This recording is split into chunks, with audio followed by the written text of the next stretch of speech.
أما بعد فإن خير الحديث كتاب الله وخير الهدى هدى محمد صلى الله عليه وسلم وشر الأمور محدثتها وكل محدثة بدعة وكل بدعة ضلالة وكل ضلالة في النار. أعوذ بالله من الشيطان الرجيم. استعينوا بالصبر والصلاة. عن أبي هريرة رضي الله تعالى عنه قال قال رسول الله صلى الله عليه وسلم إذا سجد أحدكم فلا يبرك كما يبرك البعير وليضع يديه قبل ركبتيه. رواه أبو داود بسند صحيح. عن عبد الله بن عباس رضي الله تعالى عنه قال قال رسول الله صلى الله عليه وسلم أمرت أن أسجد على سبعة أعظم على الجبهة واليدين والركبتين وأطراف القدمين ولا نكفة الثياب ولا الشعر. رواه البخاري মুসলিম। সম্মানিত দিনী ভাই বোন, প্রশংসা আল্লাহর জন্য, শান্তি অবতীর্ণ হোক আল্লাহর রাসূলের উপর সাল্লাল্লাহু আলাইহি ওয়াসাল্লাম। আমরা আমাদের বিষয় অবগত আছি যে বিগত জুমায় আমরা অবগত হচ্ছিলাম রুকু সম্পর্কে। আজকের জুমায় আমরা অবগত হব সিজদা সম্পর্কে। আমরা এভাবে অবগত আছি যে আবু হুরায়রা রাদিয়াল্লাহু তাআলা আনহু বলেন, রাসূল সাল্লাল্লাহু আলাইহি ওয়াসাল্লাম বলেছেন, as-salatu সালাসাতু আসলাসিন, সালাত তিন ভাগে বিভক্ত। at-তুহুরু সুলুসুন, ওযু হলো তিন ভাগের এক ভাগ। আর রুকু সুলুসুন, রুকু হলো তিন ভাগের এক ভাগ। আর সুজুদু সুলুসুন, সিজদা হলো তিন ভাগের এক ভাগ। ফামান আদ্দাহা বিহাক্কিহা কবিলাত সালাতুহু কবিলা সায়রু আমালিহি। কেউ যদি এগুলো ঠিক ঠিক ভালোভাবে আদায় করে তাহলে তার সালাত কবুল করা হবে এবং তার সব ইবাদত কবুল করা হবে। ওয়াইন রুদ্দাত আলাইহি সালাতুহু, কেউ যদি এগুলো ঠিকভাবে আদায় না করে ফলে যদি সালাত কবুল না হয় তাহলে তার সব ইবাদত বাতিল বলে গণ্য হবে। তাতে আমরা একাধিক দিন বলেছি ও বুঝেছি যে সালাত এমন একটি ইবাদত যার উপরে নির্ভর করে অন্যান্য ইবাদত। সালাত এমন একটি ইবাদত যার উপরে নির্ভর করে অন্যান্য ইবাদত। ইবাদতের জগতে সিয়াম, রোজা দামি ইবাদত, এ কথাই ঠিক। সবচেয়ে দামি ইবাদত সিয়াম। এই জন্যই মাঝে মধ্যে অনুরোধ জানিয়ে থাকি যে রমজান ছাড়া আপনি সিয়াম পালনে অভ্যাসী হবেন।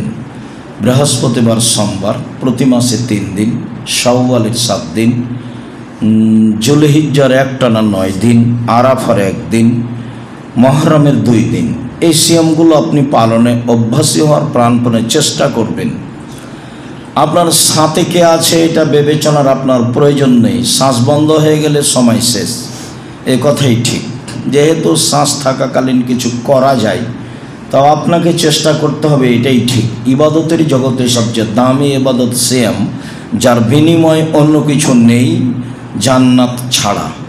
সিয়াম আদায় করে 2-100 নেকি পাওয়া যায় না, সিয়াম আদায় করে বিনিময় জান্নাত পাওয়া যায়।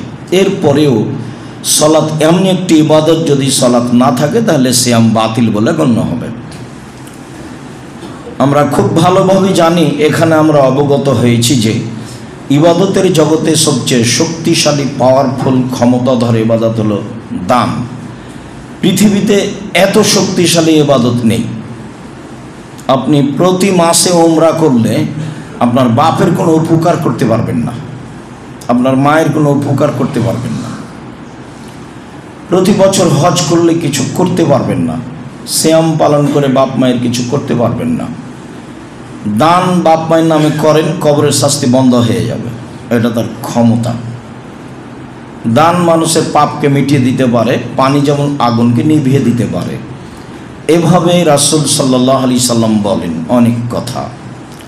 এরপরেও সালাত যদি না থাকে তাহলে ইবাদতটি বাতিল বলে গণ্য হবে, যা রাসূল সাল্লাল্লাহু আলাইহি সাল্লাম বলেন। তাসবিহ, তাহলিল, জিকির, আজকার, কোরআন তেলাওয়াত অনেক ভালো কাজ। এরপরে যদি সালাত না থাকে তাহলে বিচারের মাঠে আমার বাকি ইবাদত বাতিল বলে গণ্য হবে, এ কথাই ঠিক। সালাত এমন একটি ইবাদত যার উপরে নির্ভর করে অন্যান্য ইবাদত। আর সালাতের সবচেয়ে গুরুত্বপূর্ণ অংশ তিনটি: অজু, রুকু, সিজদা। আমরা তার তৃতীয় স্তরে রয়েছে। সময়ের গতিতে অজু শেষ হয়েছে, সময়ের গতিতে রুকুর আলোচনা শেষ হয়েছে, সময়ের গতিতে আমরা আজকে সিজদার আলোচনায় আছি। সম্মানিত দিনী ভাই বোন, সালমান ফারসি রাদিয়াল্লাহু তাআলা আনহু বলেন, রাসূল সাল্লাল্লাহু আলাইহি ওয়াসাল্লাম বলেছেন, কুল্লামা সাজাদা তাহাত্তাত আনহু খাতায়াহু। মানুষ যখন যতবার সিজদা করে ততবার তার সব পাপ ক্ষমা হয়ে যায়। মানুষ যখন সিজদা করে তখন তার পাপ ক্ষমা হয়ে যায়। সিজদা থেকে ওঠার পরে তার আর পাপ থাকে না, এই কথা রাসূল সাল্লাল্লাহু আলাইহি সাল্লাম বলেন। সালাতের মধ্যে সবচেয়ে গুরুত্বপূর্ণ অংশ সিজদা বলে আল্লাহ রাসূল বলেন। আবু হুরায়রা রাদিয়াল্লাহু তাআলা আনহু বলেন, রাসূল সাল্লাল্লাহু আলাইহি সাল্লাম বলেছেন, আকরাবু মা ইয়াকুনুল রাব্বু মিনাল আবদে ওয়া হুয়া সাজিদ ফাকসিরুদ দুআ। মানুষ সবচেয়ে আল্লাহর নিকটে হতে পারে সিজদায়। মানুষ সবচেয়ে আল্লাহর নিকটে হতে পারে সিজদায়। অনেক বর্ণনায় রাতের সালাতে বলছিলাম, মানুষ যদি রাতের 3 ভাগের 2 ভাগ পার হয়ে ওঠে তাহলে সেও আল্লাহর নিকটে হয়, তবে বিবরণ এরকম নয়। এখানে বলছেন যে মানুষ সবচেয়ে বেশি আল্লাহর নিকটে হয় সিজদায়, যখন ও সিজদায় থাকে। অতএব ফাকসিরুদ দুআ, সিজদায় বেশি বেশি দোয়া করো, সিজদায় বেশি বেশি দোয়া করো। সিজদায় বেশি বেশি দোয়া করার জন্য বলা হচ্ছে। রাবিয়া ইবনে কাব বলছেন, কুনতু মা'আন নবী সাল্লাল্লাহু আলাইহি ওয়াসাল্লাম কুনতু আবিতু মা'আন নবী সাল্লাল্লাহু আলাইহি ওয়াসাল্লাম। আমি রাবিয়া ইবনে কাব একদা রাতে রাসূলের সাথে ছিলাম। ঘটনাটা সফরে ছিল। ফাআতাইতুহু বিওয়াজহিহি ওয়া হাজাতিহি। রাতের এক সময়ে আমি তার জন্য অজুর পানি আর প্রয়োজনীয় জিনিস, মেসাক এরকম কিছু হবে, নিয়ে এসে দিলাম। দেখলাম তিনি খুব খুশি। অধীনস্থ লোক মালিকের সেবা করলে মালিক খুব খুশি থাকেন। সময় মতো পাওয়া গেলে মালিক তাকে সময় অনেক কিছু দিয়ে থাকেন, আর সময় মতো পাওয়া না গেলে অলসতা করলে মালিক তাকে মূল্যায়ন করতে পারে না। এটা স্বাভাবিক গতি। যার কারণেই হয়তোবা তিনি মওলানা শোয়েব আলাইহিস সালাম ছিলেন, তবে ইতিহাস কাছাকাছি হয় না। শোয়েব আলাইহিস সালামকে তার মেয়ে দুটি বললেন, আব্বা, যে লোকটা আমাদের ছাগলকে পানি পান করিয়ে দিল সে লোকটা বিশ্বস্ত, শক্তিশালী, আস্থাভাজন, আপনি তাকে কাজে নিতে পারেন। কাজের লোক বিশ্বস্ত, শক্তিশালী, আস্থাভাজন হতে হবে, নইলে আপনার ব্যবসায় ক্ষতি আসবে। মানুষ হিসাবে প্রাণপণে চেষ্টা করতে হবে অধীনস্থ লোকগুলি এমন হওয়াই। তো আমি তাকে অজুর পানি এবং মেশক নিয়ে এসে দিলাম। তো তিনি আমাকে খুশি হয়ে বলছেন যে, সাল, তুমি কিছু চাও। অনেক বলেন সাল মাসে এটা, তোমার যেটা মনে লাগে চাও। তো তিনি তাহলে খুব খুশি, এটা আমি বুঝলাম। তো আমি বললাম যে, আসআলুকা মুরাফাতাকা ফিল জান্নাত, আমি আপনার সাথে জান্নাতে থাকতে চাই, এটা বললেন। তাহলে রাসূল তাৎক্ষণিক উত্তর বলছেন যে, আওয়া গায়রা তালিক, না না, এটা নয়, অন্য কিছু বলো, অন্য কিছু বলো। তো সাহাবী বলছেন, হুয়া দাকা, এটাই চাই।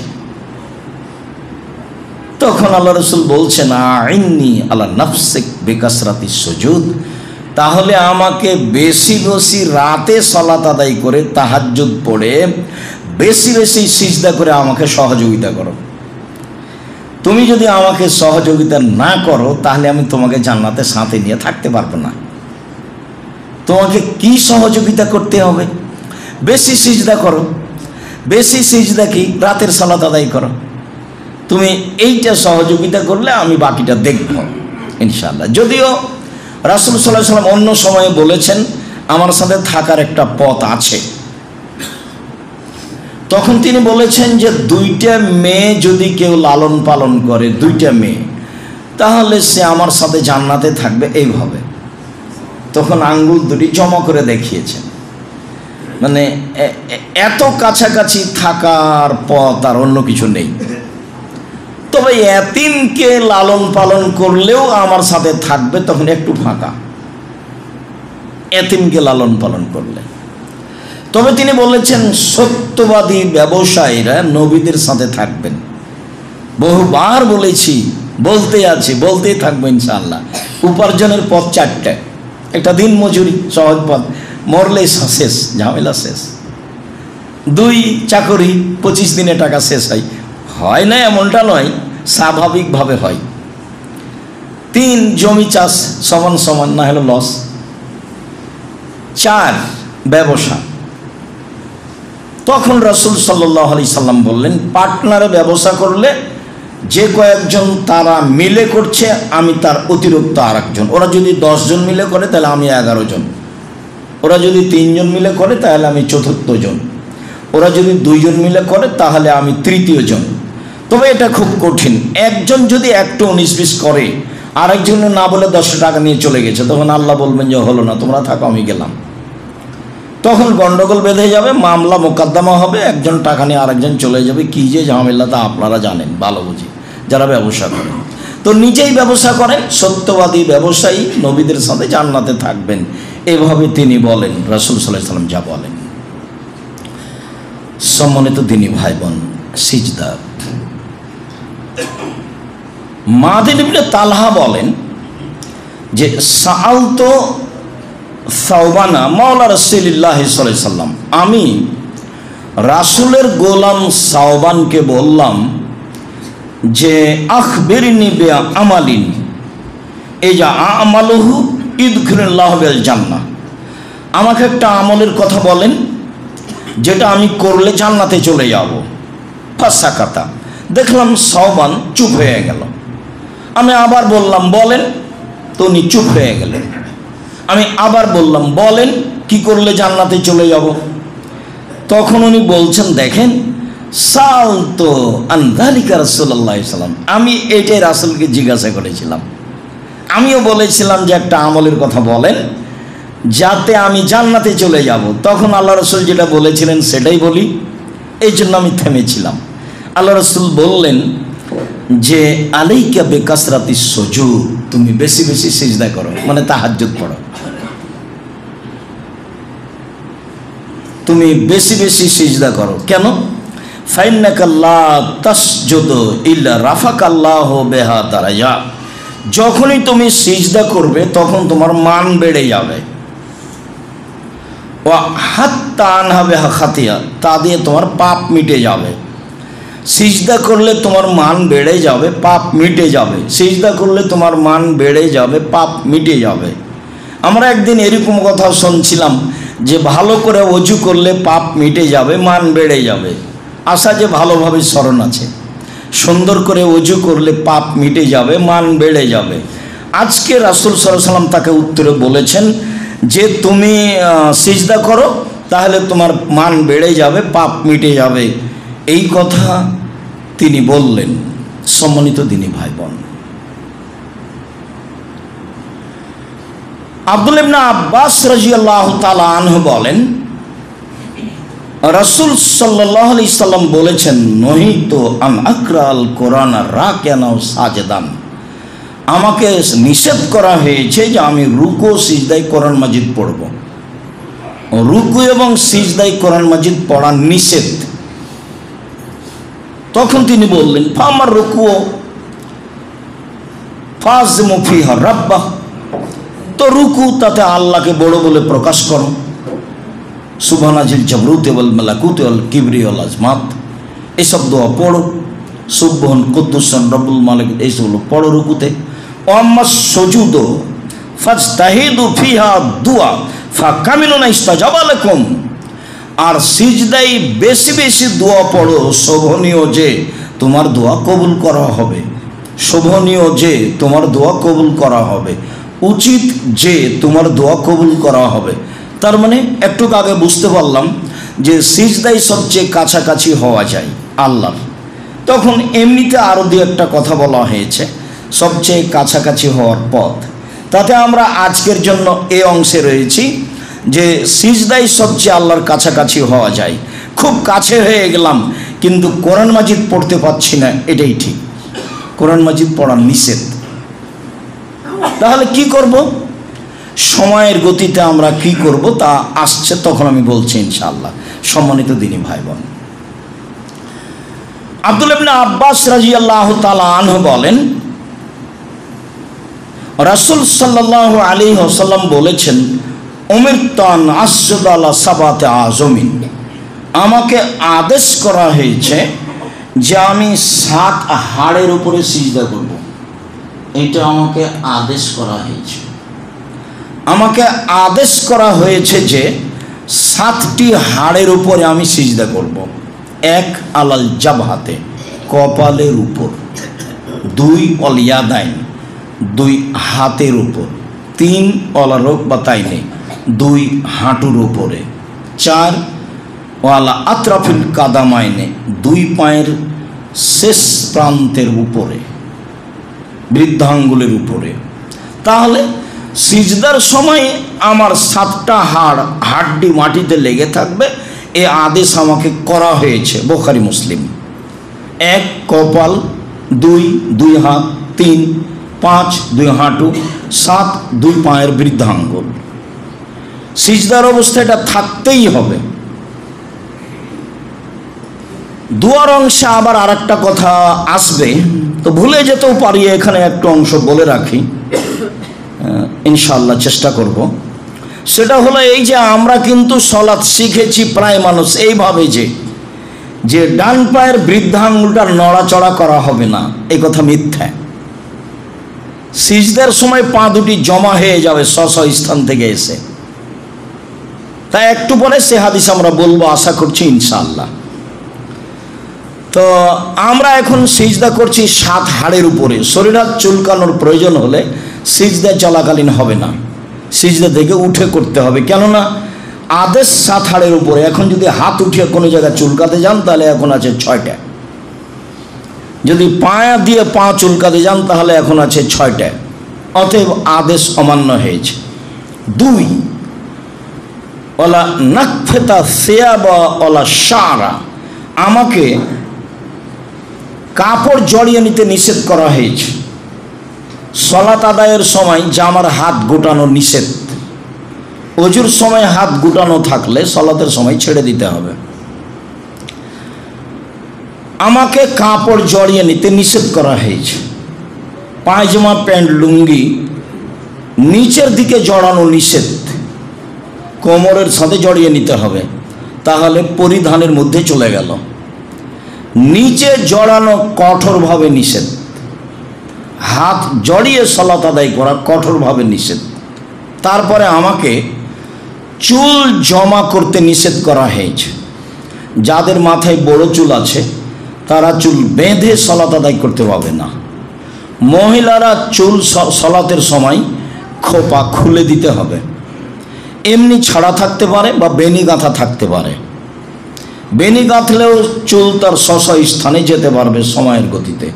খোপা বাঁধা থাকলে তা হবে না। রাসূল সাল্লাল্লাহু আলাইহি সাল্লাম বললেন যে আমাকে আদেশ করা হয়েছে আমি যেন কাপড় জড়িয়ে না নিই। আমাকে আদেশ করা হয়েছে আমি যেন চুল গুটিয়ে না নিই, সব কিছুই সিজদায় যাই। এটা আমার আদেশ, আমাকে করা হয়েছে আল্লাহর পক্ষ থেকে। সম্মানিত দিনী ভাই বোন, আশা যে বিষয়টি আমরা বুঝেছি। আনাস রাদিয়াল্লাহু তাআলা আনহু বলেন, রাসূল সাল্লাল্লাহু আলাইহি ওয়াসাল্লাম বলেছেন, ইতাদিলু ফিস সুজুদে, ধীর স্থিরভাবে সুন্দর করে সিজদা করো। এ আলোচনা বহুবার চলে গেছে।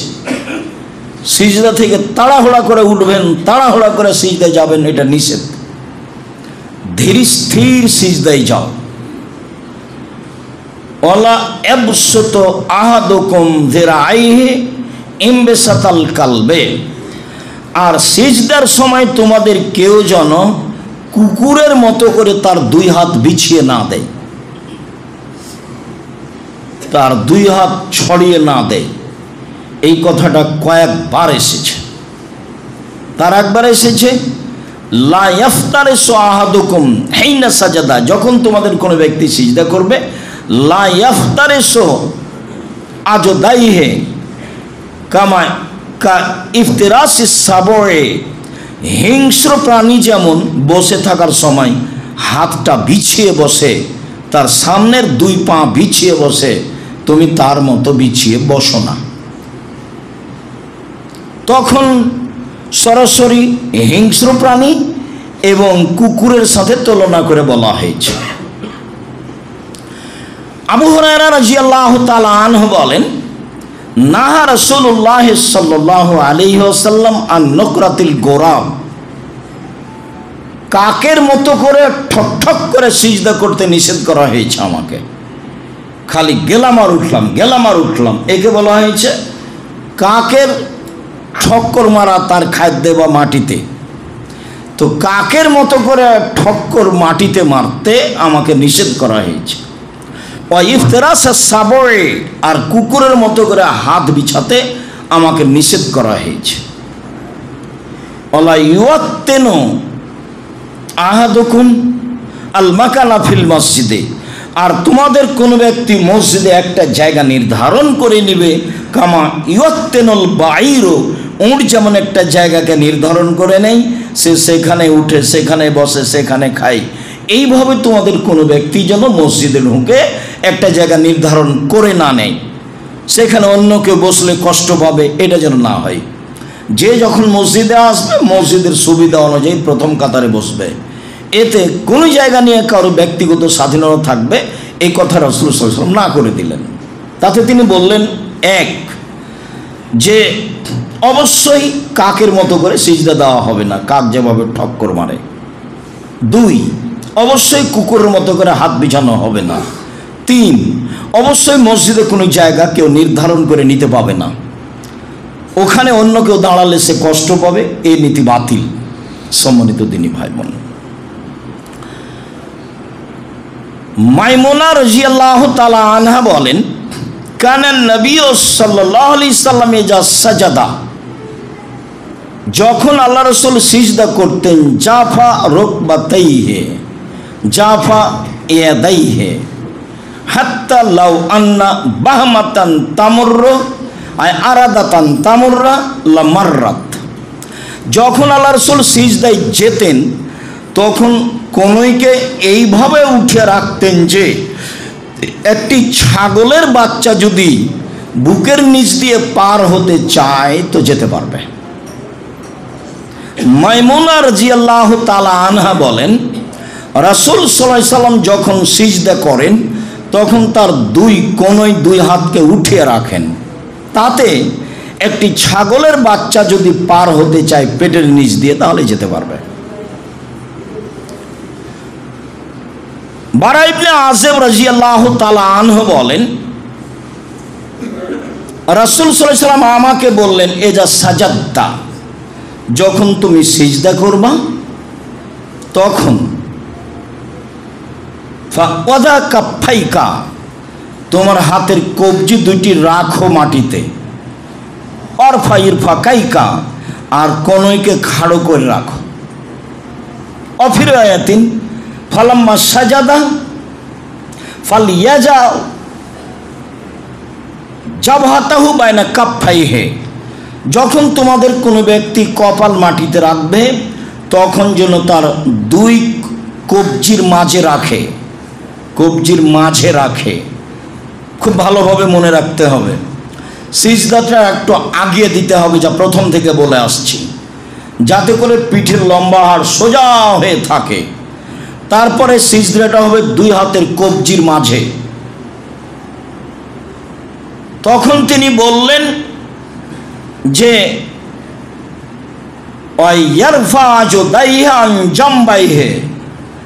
তার দুই পার্শ্ব থেকে দুই বাহুকে পৃথক করে রাখবে, তার দুই পার্শ্ব থেকে দুই বাহুকে পৃথক করে রাখবে, এই আদেশ তিনি করলেন।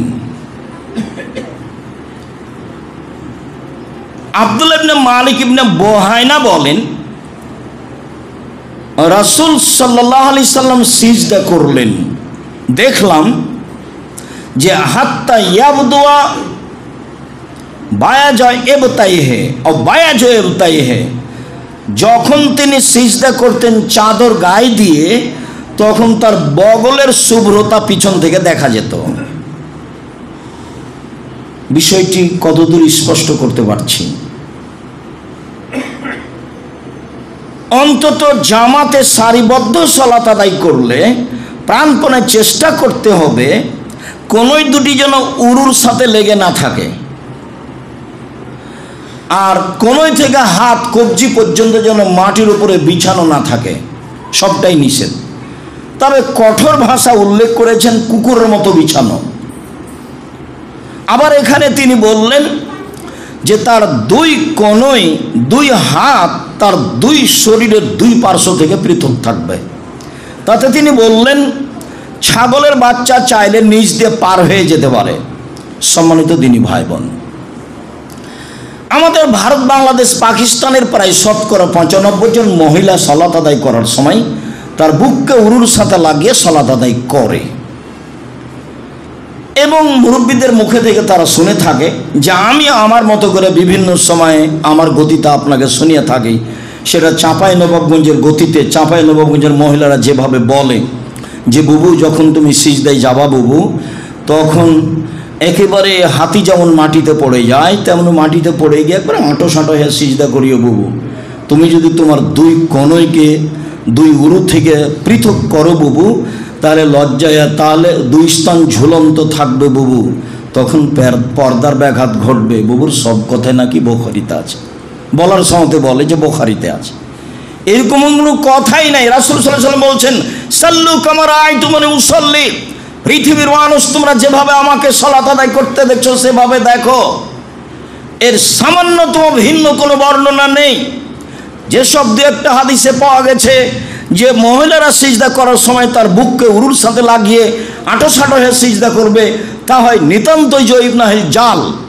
ধর্মকে বিকৃত করার জন্য যারা চেষ্টা করেছে, এদেশের মাটিতে প্রায় মানুষের বানানো 3 লক্ষ হাদিস আছে, আমার কাছে প্রায় 10,000 আছে। আপনার দেখানোর দাবিতে, চাওয়ার দাবিতে যেন দেখানো সহজ হয়। এই জন্য সম্মানিত দিনী ভাই বোন, শুধুমাত্র একজনের কথা দিয়ে ধর্ম চলে, যার নাম মুহাম্মদ সাল্লাল্লাহু আলাইহি সাল্লাম। পৃথিবীর ব্যতিক্রম মানুষ উমর, তবু উমরের কথা দিয়ে ধর্ম চলে না। পৃথিবীর ব্যতিক্রম ভিন্ন ধরনের মানুষ উমর রাদিয়াল্লাহু তাআলা আনহু, তারপরও তার কথা দিয়ে ধর্ম চলে না। অতএব পুরুষ নারীর একই সালাত, তাকে এভাবেই সালাত আদায় করতে হবে, এটাই চূড়ান্ত। সারা পৃথিবীর মানুষ যদি মহিলারা উরুকে রানের সাথে লাগিয়ে দুই হাতের কোনইকে উরুর সাথে লাগিয়ে আঁটো সাঁটো হয়ে সিজদা করে, তবুও তা বৈধ হবে না, তা রাসূল সাল্লাল্লাহু আলাইহি সাল্লামের নিয়মের খেলাফের বিপরীত হবে, এটাই চূড়ান্ত। জাল জয়ীফ হাদিসের আশ্রয় নিয়ে ধর্ম দেখাতে হবে না। তারা তো কথা বলেছে যে বুবু যখন সলাতে দাঁড়াবা বুবু, তখন দুই পায়ের গোড়ালিকে জমা করে নিও। যদি দুই পায়ের গোড়ালি না জমা করো, তাহলে লজ্জা স্থানের যোগাযোগ বুবু মাটির সাথে থাকবে, মাটি অভিশাপ করবে। নইলে বুবু ল্যাঙ্গট পরিও। কত যে অপ্রয়োজনে মিথ্যা বানাওয়াট কথা, তার কোনো হিসাব নেই। কই আয়েশা রাদিয়াল্লাহু তাআলা আনহা ভিন্নভাবে সালাত আদায় করতে হবে এরকম কিছু বললেন না। সম্মানিত দিনী ভাই বোন, আমরা সিজদার অবস্থাটা কেমন হবে, কিভাবে থাকবে, তার একটা বিবরণ আপনার সামনে পেশ করছিলাম একাধিক হাদিস পেশ করে। আব্দুল্লাহ ইবনে উমর রাদিয়াল্লাহু তাআলা আনহু বলেন, রাসূল সাল্লাল্লাহু আলাইহি সাল্লাম বলেছেন, লা ইয়ানজুরু লাহু তাআলা ইলা সালাতে আবদিন লা ইয়াকুমু ফিহি রুকুহু ওয়া সুজুদাহু লা ইয়াকুমু ফিহি সুলবাহু ফি রুকুই ওয়া সুজুদে। যে ব্যক্তি রুকু সিজদার সময় তার পিঠের লম্বা হাড়টা একবারে সোজা করে না, তার সলাত আল্লাহ দেখবেন না, তার সলাতের প্রয়োজন নেই। সে কিভাবে সলাত আদায় করলো এইটা আল্লাহ ভাববেন না। এইভাবে সলাত আদায় করতে হবে যে যাতে করে আমার রুকু সিজদা ধীর স্থির হয়, সুন্দর হয় এবং পিঠের লম্বা হাড় যেন একেবারেই সোজাসুজি থাকে। আবু হুরায়রা রাদিয়াল্লাহু তাআলা আনহু বলেন, রাসূল সাল্লাল্লাহু আলাইহি ওয়াসাল্লাম বলেছেন, যখন তোমাদের কোনো ব্যক্তি সিজদায় যাবে তখন সিজদাটা তার এমন হতে হবে যে সে যেন প্রশান্তি ও তৃপ্তি লাভ করে যে আমি সিজদায় আছি। নাক কপাল একসাথে লাগিয়ে, নাক কপাল যদি একসাথে না লেগে থাকে তাহলে মনে করতে হবে সিজদাটা হয়নি। নাককে ভিন্নভাবে বলা হয়নি, নাক আগে যাবে না কপাল আগে যাবে এ কথা রাসূল সাল্লাল্লাহু আলাইহি ওয়াসাল্লাম বলেননি। নাক কপাল সমান মুখ কপাল, অতএব নাক আগে কপাল আগে পরে এ কথা নয়, আগে যাক আর পরে যাক সিজদার সময় দুটাই লেগে থাকবে, এটাই আদেশ। আবু হুরায়রা রাদিয়াল্লাহু তাআলা আনহু বলেন, রাসূল সাল্লাল্লাহু আলাইহি সাল্লাম বলেছেন, এজা সাজাদা আহাদুকুম ফালা ইয়াবরুকু কামা ইয়াবরুকুল বাঈদ। এইটা একটা কথা, যখন তোমাদের কোনো ব্যক্তি সিজদায় যাবে তখন সে যেন উটের মতো করে না বসে, যেমনভাবে উট বসে। এইটা কি? এ হাদিসের পরের অংশ বলি তাহলে আমাদের কাছে ধরা পড়বে। ওয়াল ইয়াজা কাফাইহে কাবলা আই ইয়াজা রুকবাতাইহে, যেন হাত দুইটি আগে মাটিতে রাখে আর হাঁটু দুইটি পরে মাটিতে রাখে। তো যেহেতু মুহাম্মদ সাল্লাল্লাহু আলাইহি সাল্লাম আরবের মানুষ, আরবের মানুষের সম্পর্ক উট গরু ছাগলের সাথে বেশি, তো এখন সলাতের সিজদায় যাওয়ার পদ্ধতিকে উটের সাথে বললেন। উট যেভাবে বসে সেভাবে তোমরা বসো না, তোমরা হাত আগে রেখো আর পা হাঁটু পরে রেখো, তাহলে উট আগে পা রাখে। কোনোদিন খেয়াল করেছেন কি না, বা দেখলে দেখবেন আগে পা নিচে রাখে তারপরে হাঁটু বসায়। তো রাসূল সাল্লাল্লাহু আলাইহি ওয়াসাল্লাম বললেন, তোমরা যখন সিজদায় যাবা তখন উটের মতো করে বসো না, বরং তোমরা হাত আগে রাখবে আর হাঁটু পরে রাখবে। আর একাধিক হাঁটু আগে রাখতে হবে এ মর্মে জয়ীফ হাদিস রয়েছে, যেগুলি রাসূল সাল্লাল্লাহু আলাইহি ওয়াসাল্লামের সালাত বনাম প্রচলিত সালাতে দেওয়া আছে। আমি আপনাকে প্রতিদিন পড়তে বলে কষ্ট দিতে চাইনি, আমি বরং চাচ্ছি এই যে আমি যত বলছি আপনি তার চেয়ে বেশি বলবেন, এটা আমি চাচ্ছি। আপনি আপনার বন্ধু বান্ধব, দিনী ভাই বোন, আত্মীয় স্বজন, খালা ফুফু সবকে দিবেন। আমি তো চেষ্টা করেছি মানুষ হিসাবে একটা বাক্য নিজে থেকে না লিখা, একটা বাক্য। বা আপনিও পড়ে দেখেন সলাতের উপর বইটা শুরু থেকে শেষ পর্যন্ত কোনটা বাক্য আপনার কাছে মনে হয় যে আব্দুর রাজ্জাক সাহেব এই বাক্যটা না লিখলেই চলতো, এটা অপ্রয়োজনীয় বাক্য। আমি মানুষ হিসাবে চেষ্টা করেছি। তো সেখানে বেশ কিছু জয়ীফ হাদিস দেওয়া আছে, যাতে প্রমাণ হচ্ছে যে আগে হাঁটু রাখতে হবে পরে পা রাখতে হবে। মনে রাখা ভালো হবে যে সব হাদিস যত হাঁটু রাখার আছে সবগুলোই জয়ীফ, সবগুলোই অগ্রহণীয়। অতএব হাত আগে রাখতে হবে এই কথাই ঠিক। কিভাবে রাখতে হবে, মাথা কোথায় রাখতে হবে, কপাল, সেটাই স্পষ্ট হয়েছি। হাত দুটি কেমনভাবে কীভাবে থাকবে সেটাও আমরা স্পষ্ট হয়েছে, আশা করছি ইনশাআল্লাহ। আল্লাহ তুমি আমাদেরকে রাসূলের পদ্ধতিতে সালাত আদায় করার তৌফিক দান করো। আল্লাহুম্মা সাল্লি আলা ওয়া বারিক আলাইহি।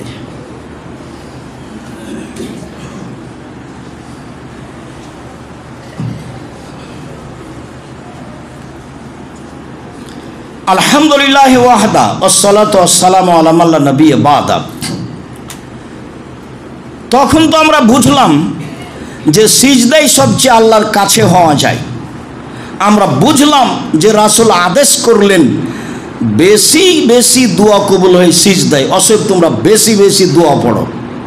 আবার এটাও বুঝলাম যে সিজদায় কোরআন মাজিদ পড়তে পাবো না, রব্বানা আতিনা ফিদ দুনিয়া হাসনাতাও ওয়া ফিল আখিরাতি হাসনাতাও ওয়া কিনা আযাবান্নার বলতে পাবো না। তবে হাদিসে যখন এটা এসেছে তখন এসেছে আল্লাহুম্মা রব্বানা আতিনা ফিদ দুনিয়া হাসনাতাও ওয়া ফিল আখিরাতি হাসনাতাও ওয়া কিনা আযাবান্নার। আল্লাহুম্মা লাগালে অন্তত এই দোয়াটা আর কোরআন মাজিদে থাকলো না, হাদিসে মুসলিমে এইভাবে এসেছে। বাকিগুলো যে আল্লাহুম্মা লাগিয়ে দিয়ে জায়েজ হয়ে যাবে এই কথা নয়।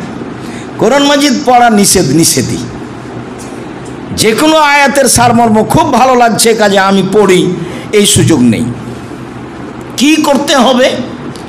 তো গত জুমা থেকে দু একটা নিয়ে এসে ধারাবাহিক দেখায়।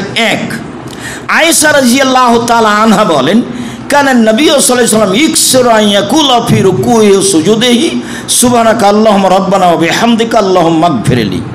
আল্লাহ নবী রুকু এবং সিজদায় বেশি বেশি বলতেন, হে আল্লাহ, তোমার প্রশংসা সহকারে তোমার পবিত্রতা বর্ণনা করছি, তুমি আমাকে ক্ষমা করো। যার যতবার সম্ভব। 3-এর বর্ণনা ঠিক নয়, 5-এর বর্ণনা ঠিক নয়, 10-এর বর্ণনা ঠিক নয়, সংখ্যা নামে কোনো বর্ণনা ঠিক নয়।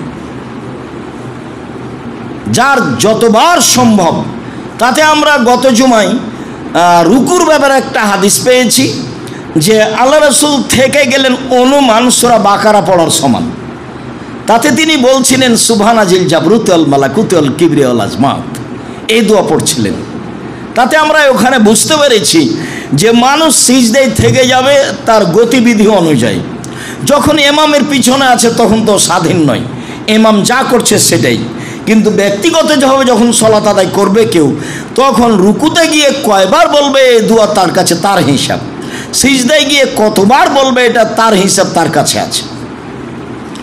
আয়েশা রাদিয়াল্লাহু তাআলা আনহা বলেন, কানা নবী সাল্লাল্লাহু আলাইহি সাল্লাম ইয়াকুলু ফি রুকুইহি ওয়া সুজুদিহি, আল্লাহ নবী রুকু এবং সিজদায় বলতেন সুবহান কুদ্দুসুন রব্বুল মালাইকাতুর রূহ, তিনি পবিত্র, তিনি অতীব পবিত্র, তিনি ফেরেশতার প্রতিপালক, তিনি জিবরাইলের প্রতিপালক। আপনি আপনার মতো বলতে থাকবেন। হাদিসে এসেছে আল্লাহ রাসূল সিজদায় কান্নাকাটি করতেন। আপনি আপনার মতো বলবেন, তাহলে আপনাকে ভালো লাগবে। অন্য এক বর্ণনায় এসেছে যে হুযায়ফা রাদিয়াল্লাহু তাআলা আনহু বলেন, কানা নবী সাল্লাল্লাহু আলাইহি ওয়াসাল্লাম ইয়াকুলু ফি রুকুইহি সুবহানা রাব্বিয়াল আযীম ওয়া কানা ইয়াকুলু ফি সুজুদিহি সুবহানা রাব্বিয়াল আলা। তিনি রুকুতে বলতেন সুবহান রাব্বিয়াল আযীম আর সিজদায় বলতেন সুবহান রাব্বিয়াল আলা। আপনিও বলতে পারেন, এই দুটাই দোয়া, তবে 3 বার নয়। আপনার যেভাবে কুলাই সেভাবে আপনি বলবেন, 2 বার, 5 বার, 10 বার, 50 বার। বারের কোনো হাদিস ঠিক নেই, এটা আপনাকে মনে রাখতে হবে। আবু হুরায়রা রাদিয়াল্লাহু তাআলা আনহু বলেন, কানা নবী সাল্লাল্লাহু আলাইহি সাল্লাম ইয়াকুলু ফি সুজুদিহি, রাসূল সাল্লাল্লাহু তার সিজদায় বলতেন, আল্লাহ রাসূল তার সিজদায় বলতেন আল্লাহুম্মা গফিরলি যামবি কুল্লাহু, হে আল্লাহ তুমি আমার সব পাপ ক্ষমা করে দাও। দিক্কাহু ও জিল্লাহু, ছোট ও বড়, ও আউয়ালাহু ও আখিরাহু, আগের ও পরের, ওয়ালা নিয়াতাহু ও সিররা, গোপন ও প্রকাশ্য। গোপন পাপ, প্রকাশ্যের পাপ, আগের পাপ, পরের পাপ, ছোট পাপ, বড় পাপ, জীবনে যত পাপ করেছি সব ক্ষমা করে দাও। এই কথা রাসূল সাল্লাল্লাহু আলাইহি ওয়াসাল্লাম বলতেন। যেভাবে আপনার সহজ হয় আপনি বলতে থাকবেন, যতবার আপনার সহজ হয়।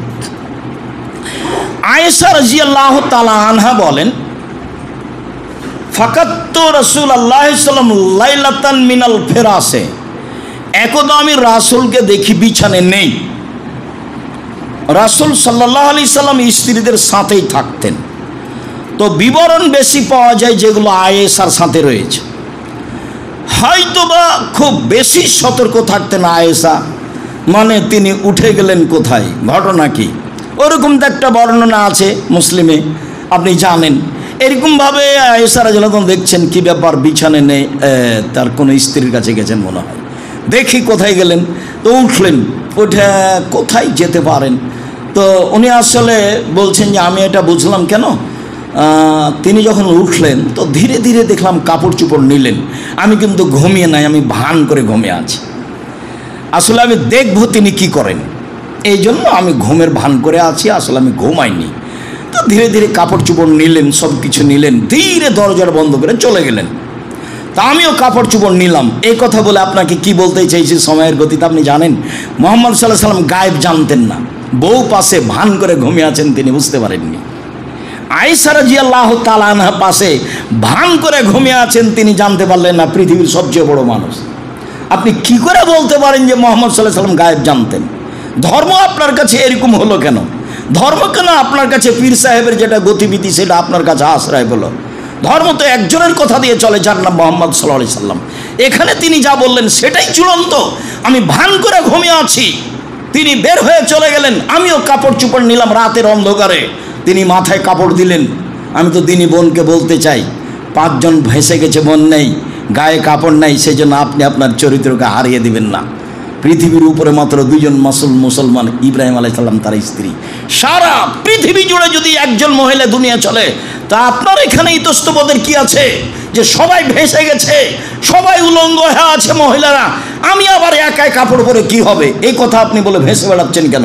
বন্যা আপনি ভেসে গেলেন কেন? আল্লাহ রাসূল বলেছেন, তাহারার জন্য তাহারও জল হেমারে।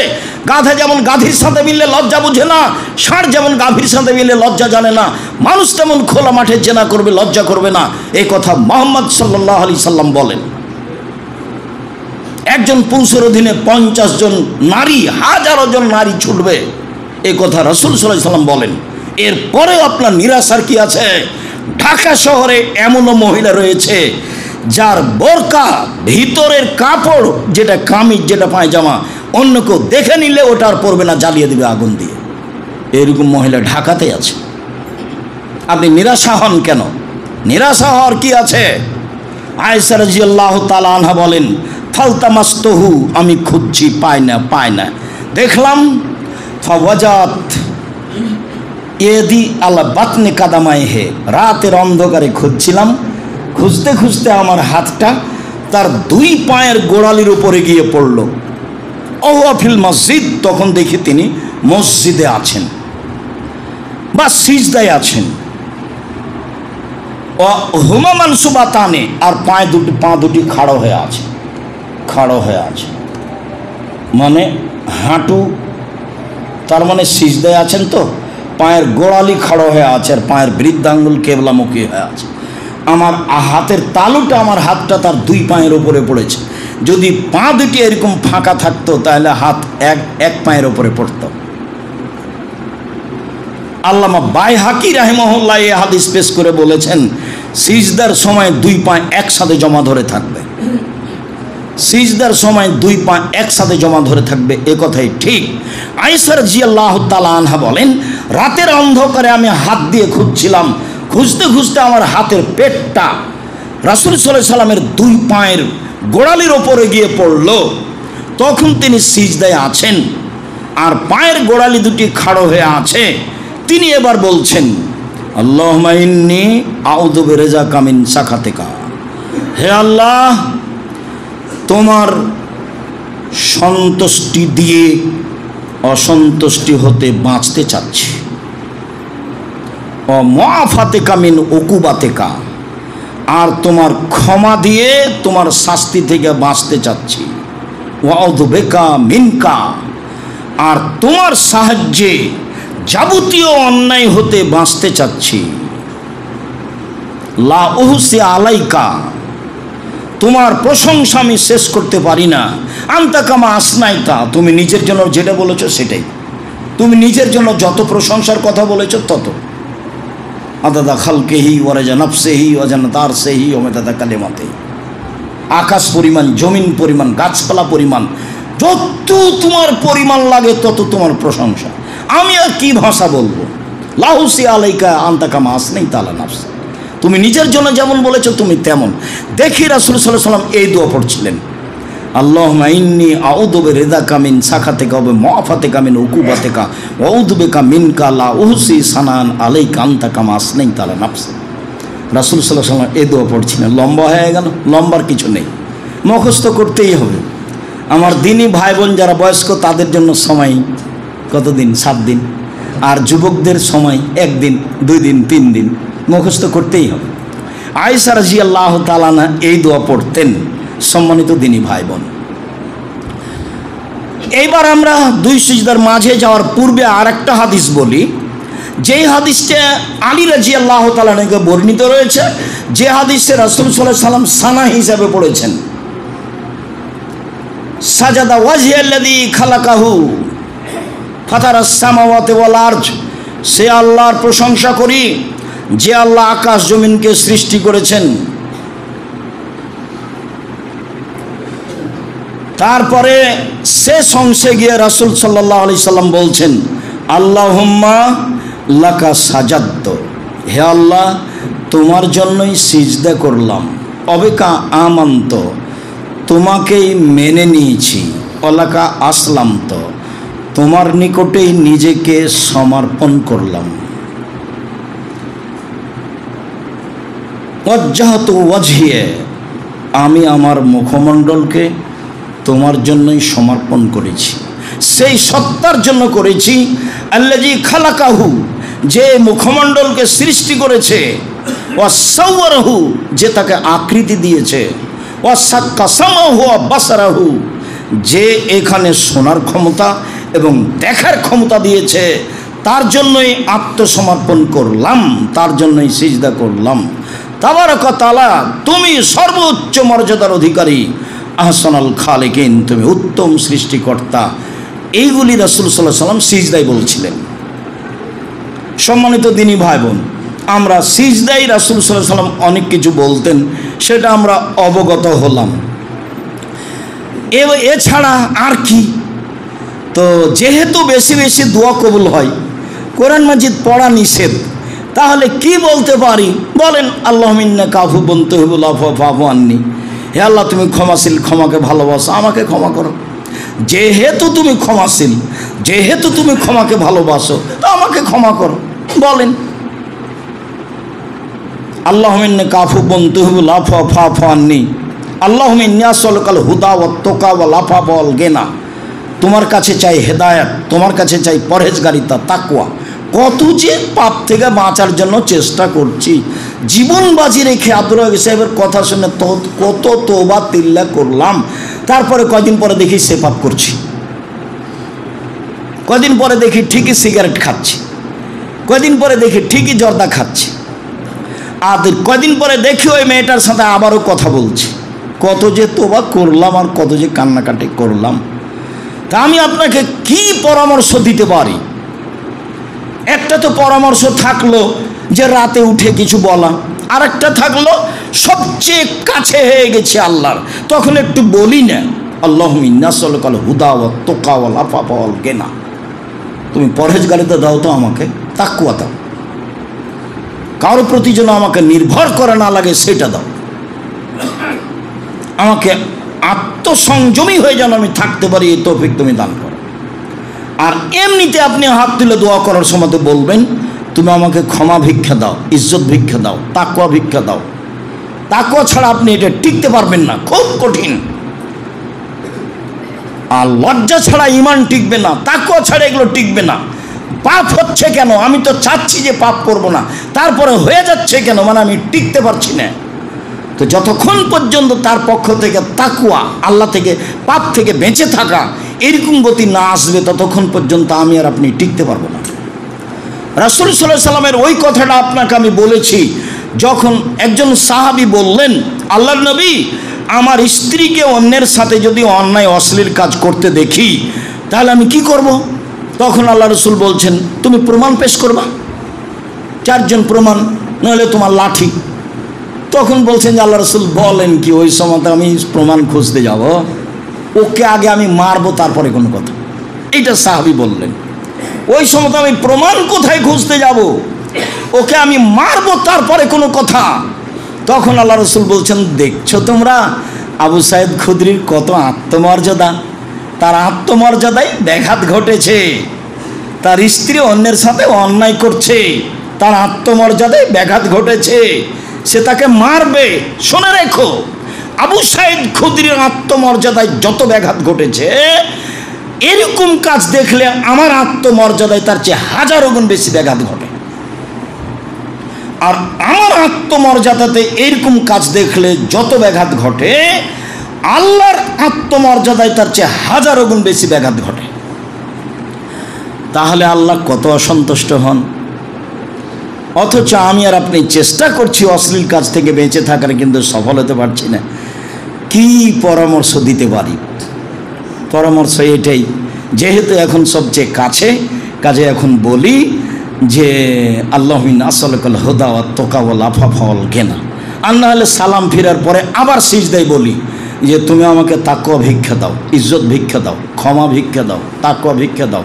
তুমি সর্বশক্তিমান, তুমি আজিজ, তুমি পরাক্রমশালী, তুমি সব কিছু করতে পারো, তোমাকে আমি বিশ্বাস করি।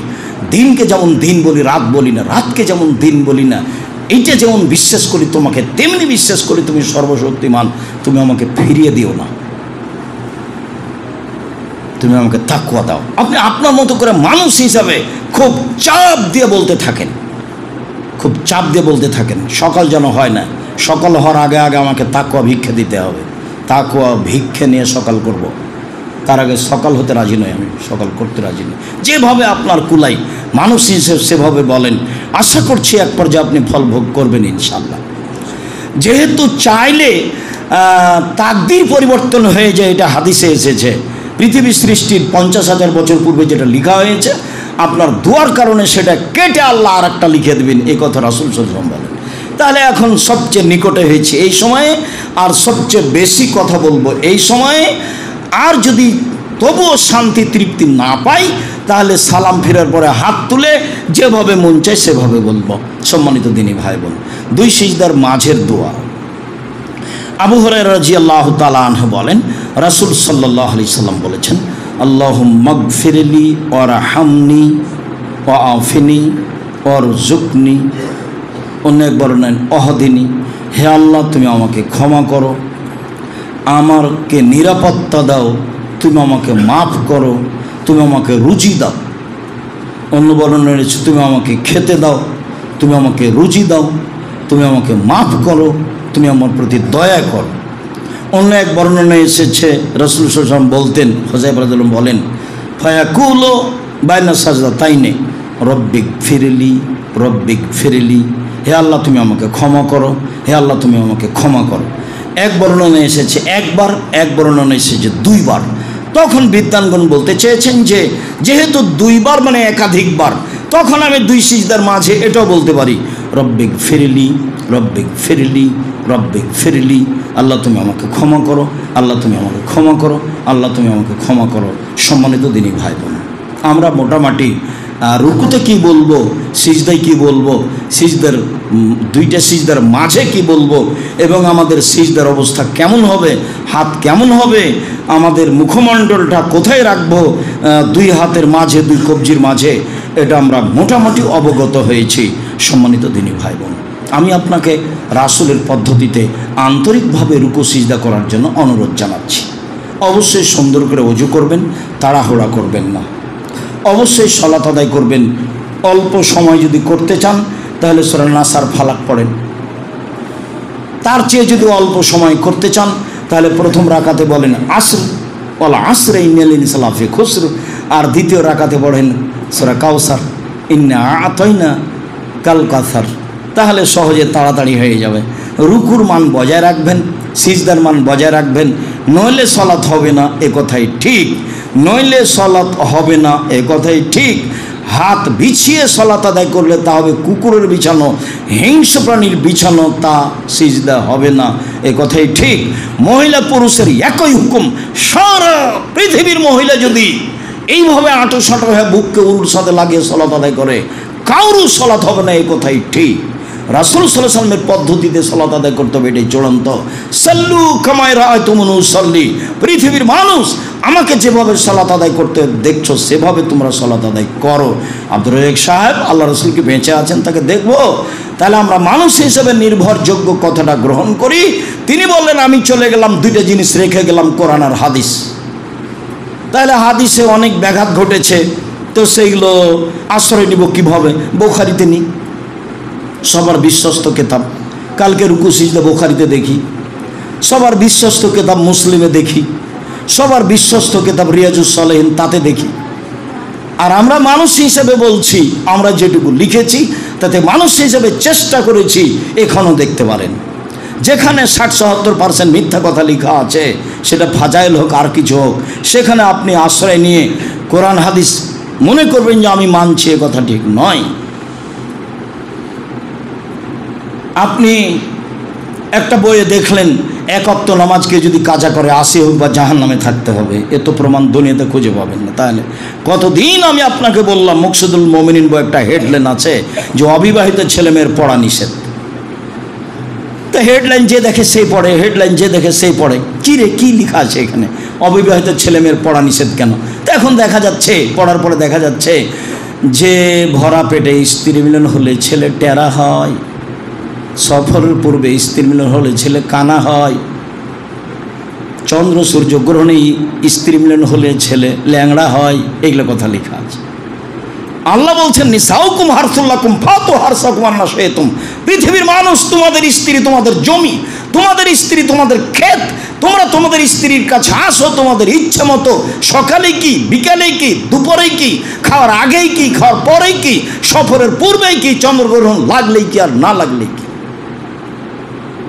ঋতু অবস্থায় বেঁচে থাকতে হবে, তা আল্লাহ বলেছেন। অতএব আল্লাহর কথা যেটা, রাসূলের কথা যেটা, সেটাকে প্রাণপণে মানার চেষ্টা করব। মর্মে সকল দিনই ভাই বোনকে, যারা আমাদের সামনে আছেন, যারা অনলাইনে অবগত হচ্ছেন, যারা সময়ের গতিতে অবগত হবেন, সকল দিনই ভাই বোনকে রাসূলের পদ্ধতিতে সালাত আদায় করার জন্য আন্তরিকভাবে অনুরোধ জানিয়ে বলতে চাচ্ছি যে অবশ্যই আপনি রুকু সিজদা ঠিকভাবে করবেন।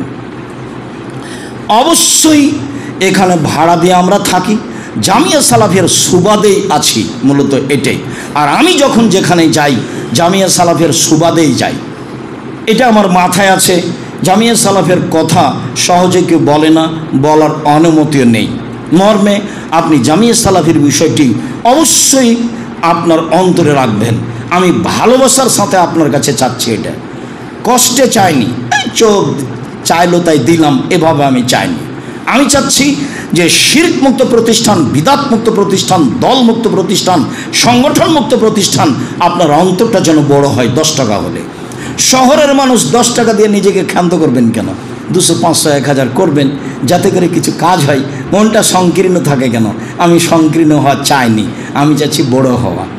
জামিয়া সালাফ রূপগঞ্জের সম্মেলন হবে, তার জন্য ছেলেরা টাকার কথা বলেছে, গোপনে একবারে নিচে তলায় আছে, সেখানে থাকবেন। যাওয়ার সময় সবাই বই পুস্তকগুলি সাথে সাঁতাল ইতিসাম পত্রিকা, একটা ফ্রির একটা নগদ। ফ্রিটা আমি কিনেছি ওদের কাছ থেকে আপনাদের কাছে দেওয়ার জন্য। সম্মানিত দিনী ভাই বোন সকলের আমরা কল্যাণ কামনা করি। আল্লাহ আমাদের যারা মারা গেছে তুমি তাদের কবর শাস্তি মাফ করো, আমরা যারা অসুস্থ তুমি তাদের আরোগ্য দান করো, আমরা যারা বেঁচে আছি তুমি তাদেরকে তোমার রাসূলের পদ্ধতি অনুযায়ী চলার তৌফিক দান করো, বিশেষভাবে রুকু সিজদা ঠিক করে সালাত আদায় করার তৌফিক দান করো। এ দাবি, এ দাওয়া, এ দোয়া তোমার দরবার